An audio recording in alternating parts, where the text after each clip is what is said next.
Okay, so this is another numerical in the design of tension member. So if you see this numerical, determine the block shear strength of the welded tension member as shown in the figure.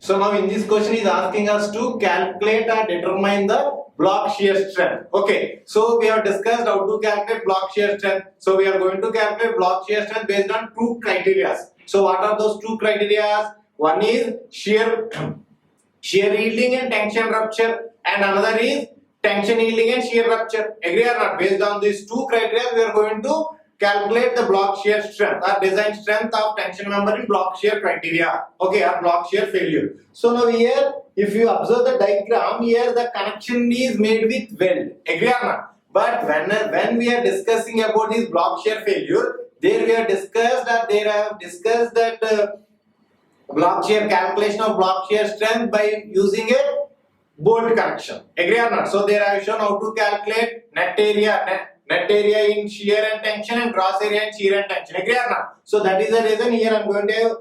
So that is the reason I have given the connection as welded connection. So that in this case, let us see how to calculate net area and gross area for welded connection. So we know how to calculate net area and gross area in bolted connection. So that I have explained in that concept itself. Okay, in the concept itself, we have made it clear how to calculate net area and gross area in both shear and tension respectively. So here let us see in the welded connection how to calculate, and the formula is same. So what are the formula you have discussed in that concept? The same formula remains. Okay, so let us see here. So we know that in block shear failure, how it is going to happen? So total this block is coming out of this connection. Okay, total this block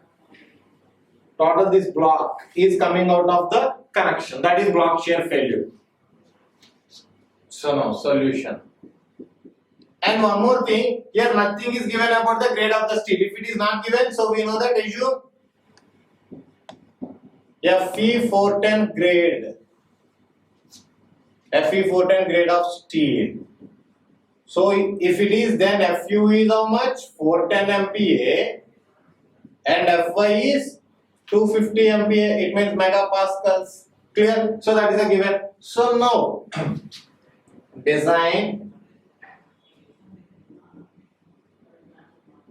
tensile strength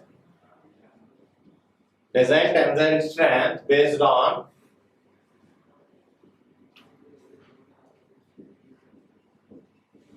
block shear. So in this we are having two criteria. One is shear yielding and tension rupture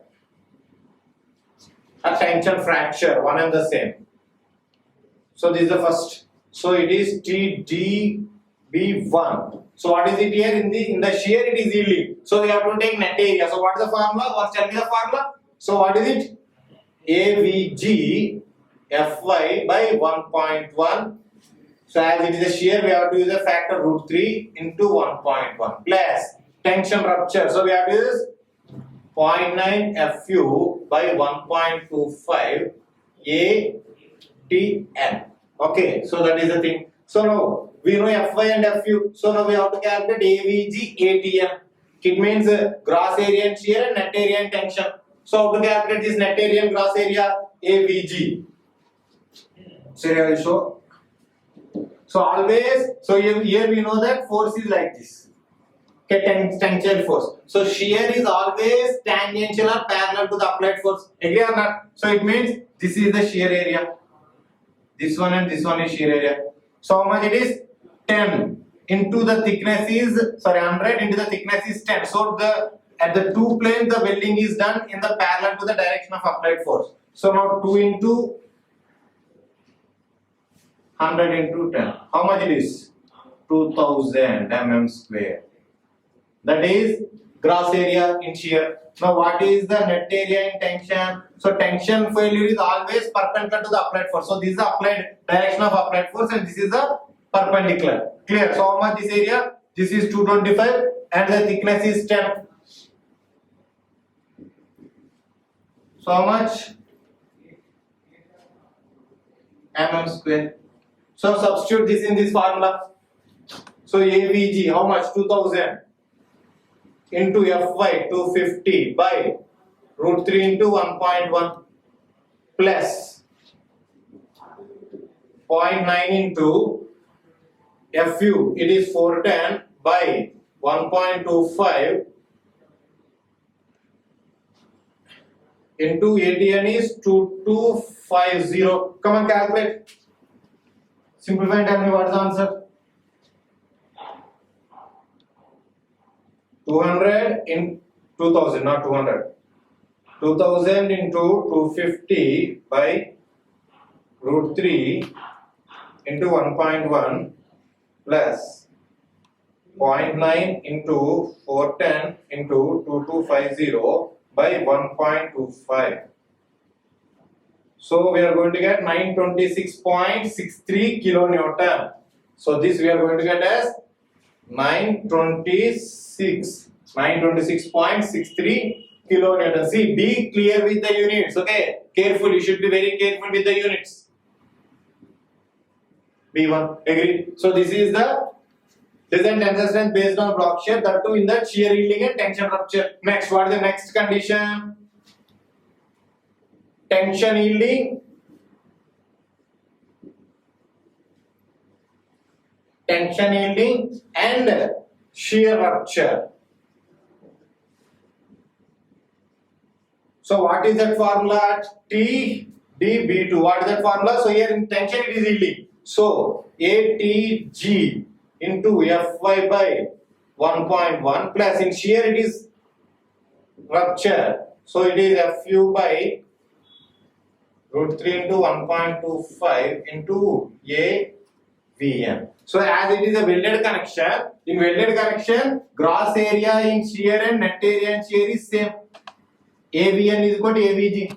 Similarly, even the net area and tension and gross area and tension is same for welded connection. No need for the separate calculation as what we have done in bolted case. Okay, bolted connections case. So what we have done in bolted connection case, there exist two different areas in net and gross for both in shear and tension. But this is in welding, that is not the case. In shear and tension, in net area and gross area is same. Okay, in shear and tension, net area and gross area is same. So that is the same thing. So substitute again in this formula the terms. So ATG is how much? 2250 and Fy 250 by 1.1 plus 0.9 into 410 by root 3 into 1.25 into AVN is how much? 2000. So simplify and tell me how much it is. 2250 into 250 by 1.1 plus 0.9 into 410 into 2000 by root 3 into 1.45. So it is 852.23 kilonewton. So now the block shear strength, design block shear strength is minimum of these two. So in these two, which is minimum? So this is minimum. So finally block shear strength TD. So block shear strength TD is equal to 852.23 kilonewton. This is the answer. Okay, design block shear strength is 852.23 kilonewton. So this is the procedure. So very simple. So take it out.